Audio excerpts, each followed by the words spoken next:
ಅಷ್ಟೇ. ಓಕೆ, ಲಾಸ್ಟಿಗೆ actually Sudeep sir ನಿಮ್ಮನ್ನ 3 ಜನ ಕರ್ಕೊಂಡು ಬರ್ತಾರೆ ಮೇನ್ ಸ್ಟೇಜ್ಗೆ. ಆ ಮೂಮೆಂಟ್ ತುಂಬ ಸ್ಪೆಷಲ್ ಆಗಿತ್ತು ಅಂತ ಅನಿಸುತ್ತೆ. ಹೇಗನ್ನಿಸ್ತು ಆ ಮೂಮೆಂಟ್? ಚೆನ್ನಾಗಿತ್ತಾ? ಇಷ್ಟ ಆಯಿತಾ?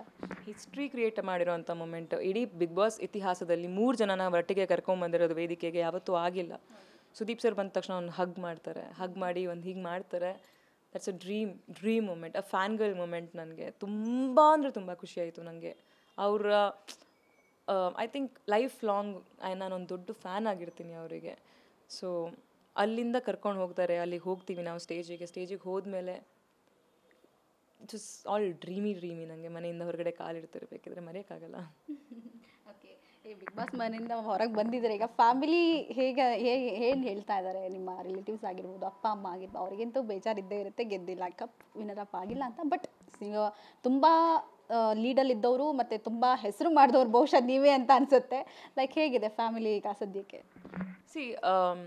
ಅವ್ರು ತುಂಬ ಎಕ್ಸ್ಪೆಕ್ಟೇಷನಲ್ಲಿದ್ದರು. ನಾನು ಒಳಗೆ ಎಷ್ಟು ನೋವು ತಿಂತಿದ್ನೋ ಅವರು ಹೊರಗಡೆ ಅಷ್ಟೇ ನೋವು ತಿಂತಾಯಿದ್ರು. ಆ್ಯಂಡ್ ಎಲ್ಲ ಫೇಸ್ ಮಾಡಿಕೊಂಡು ಅವರು ಸ್ಟ್ರಾಂಗಾಗಿ ನಿಂತಿದ್ರು. ಸೊ ಅದೆಲ್ಲ ಫೇಸ್ ಮಾಡೋದಕ್ಕೆ ಅವ್ರಿಗೊಂದು ಫಲ ಬೇಕಿತ್ತು, ನನಗೂ ಒಂದು ಫಲ ಬೇಕಿತ್ತು. ಅದೇನು ಅಂದರೆ ಅಫ್ಕೋರ್ಸ್ ಗೆಲ್ಲೋದು.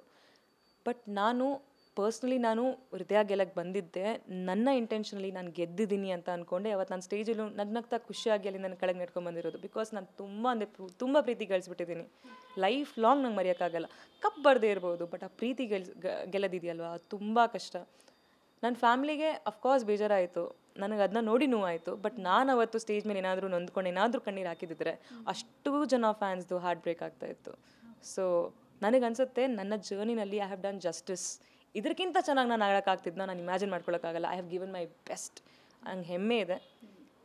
ವೋಟ್ಸ್ ಬಂದಿಲ್ಲ, 3ನೇ ಪೊಸಿಷನ್ ಬಂದೆ. It's okay, accepted. Life goes on. Game ಸೋಲು ಗೆಲುವು ಇದ್ದೇ ಇರುತ್ತೆ. ಸೊ ನಿಮ್ಮ ಫಾದರ್ ಕೂಡ ಸ್ಟೇಜಲ್ಲಿ ಹೇಳ್ತಾ ಇದ್ದಾರೆ, ನನಗೆ ಇದನ್ನು ನಂಬಕ್ಕಾಗ್ತಾ ಇಲ್ಲ, ನಾನು ಎಕ್ಸ್ಪೆಕ್ಟ್ ಕೂಡ ಮಾಡಿರಲಿಲ್ಲ ಅಂತೇಳಿ.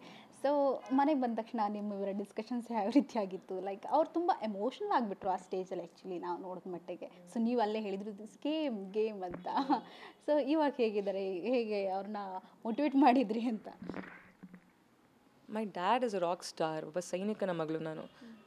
ಸೈನಿಕನ ಮಗಳು ಅಂದರೆ he has taught me to be a warrior. ಆಯಿತಾ? ಅಂದರೆ ಮುನ್ನುಗ್ಗಿ ಗೆಲ್ಲು ಅಂತ ನನಗೆ ಒಂದು ಸ್ಟೇಟ್ಮೆಂಟ್, ಒಂದು ಲೈನ್ ಬರೆದ್ಬಿಟ್ಟು ಹೋಗ್ತಾರೆ. ಗೆಲ್ಲೋದು ಅಂದರೆ ಪ್ರತಿ ಸಲ ಕಪ್ ಗೆಲ್ಲೋದು ಮಾತ್ರ ಅಲ್ಲ, ಆ ಹೃದಯ ಗೆದ್ದಿದ್ದೀನಲ್ವ ಅದು ಕೂಡ ಒಂದು ಗೆಲ್ವೆ. ನಾನು ಒಳಗೆ ನಡಿಬೇಕಿದ್ರೆ ಒಂದು ಒಳ್ಳೆ ಪರ್ಸ್ನಾಲಿಟಿ ಆಗಿ ಒಳಗೆ ಎಂಟರ್ ಮಾಡಿದ್ದೆ. ಒಂದು ಚಾರ್ಲಿ ಹೀರೋಯಿನ್ ಅಂತ ನಾನು ಎಂಟರ್ ಆಗಿದ್ದೆ. ಇಂಡಸ್ಟ್ರಿಲಿ ಒಳ್ಳೆ ಹೆಸರಿತ್ತು. ಹೊರಗೆ ಬರಬೇಕಿದ್ರೆ ಅದಕ್ಕಿಂತ ಒಂದು 5 ಪಟ್ಟು ಜಾಸ್ತಿ ಹೆಸರು ಮಾಡಿಕೊಂಡು, ಒಳ್ಳೆ ರೀತಿಲಿ ಹೆಸರು ಮಾಡಿಕೊಂಡು ಇಡೀ ಕರ್ನಾಟಕ ನನ್ನ ಇವತ್ತು ಗುರುತಿಸ್ತಿದೆ ಅಂದರೆ, ಅವ್ರಿಗೆ ಹೆಮ್ಮೆ ತರ್ತಿದೆ ಅಂದರೆ ಅದು ಒಂದು ಅಚೀವ್ಮೆಂಟೆ. So that's what matters. ಅವರು ನನ್ನ ಹತ್ರ ಬಂದು ಒಂದೇ ಒಂದು ಸಲನೂ ನೀನು ಮಾಡಿದ ತಪ್ಪು ಇಲ್ಲ, ಇಲ್ಲಿ ಹೋಗಬಾರ್ದಿತ್ತು ಅಂತ ಯಾವತ್ತೂ ಅಂದಿಲ್ಲ. As a defence person we should accept everything. ಏನು ಬರುತ್ತೋ ವಿ ಶುಡ್ ಆಕ್ಸೆಪ್ಟ್. ಸೊ ಅದನ್ನ ಅಪ್ಪ ಹೇಳ್ಕೊಟ್ಟಿದ್ದಾರೆ. ಅಪ್ಪ ಹೇಗೆ ನನಗೆ ಬಂದು ಏನಾದರೂ ಕೇಳ್ತಾರೆ. ಸೊ ಅವರು ಕೂಡ ನೋವಾಯಿತು, ಬಟ್ ಆ ನೋನ ಅವ್ರು ಕವರಪ್ ಮಾಡಿಕೊಂಡು it's okay, I am proud of you.